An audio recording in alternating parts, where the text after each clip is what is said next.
Welcome back. The time is now 8:14. Today is National Ex-Spouse Day.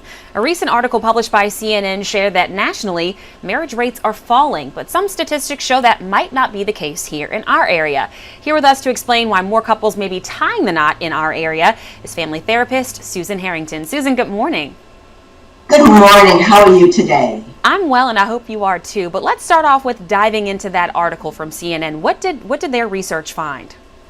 So that research found that people are less invested in getting married. So I want you to know that showed up at the end of last year. So the statistics from that CNN article is about the last 4 or 5 years, not including this year.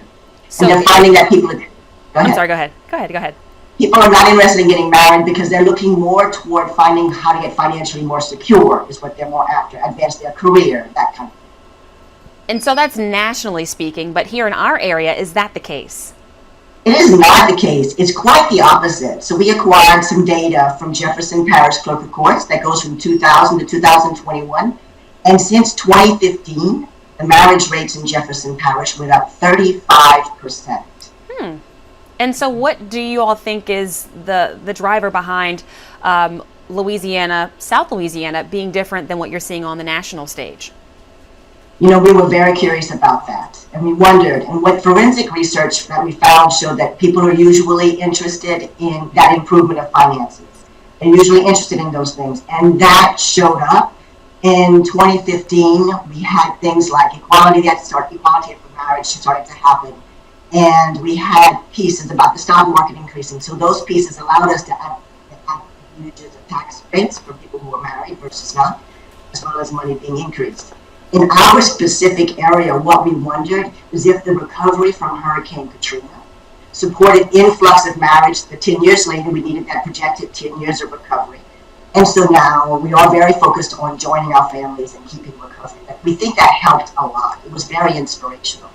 It's interesting. So Hurricane Katrina caused more people to want to come together down the line, come together and grow their families. That's really interesting. Right, as a marriage therapist, I thought that was really interesting because it's 10 years earlier. So the youth of that time saw the value of joining as a family. And what we hear in the profession is that value more important in people who are now in their early, mid-20s kind of area. That is a value that they have in our community versus, I guess, what's happening outside. As a therapist, I don't hear what's happening outside in the office. That's such an interesting take all the way around here on what is National Ex-Spouse Day, how Louisiana is kind of bucking the national trends when it comes to younger people and people wanting to get married. Well, Susan, we appreciate your time this morning, and I hope to talk to you soon about some other interesting trends that Louisiana is bucking. Us too. Thank you very much for having me. It's been lovely. Thank you so much.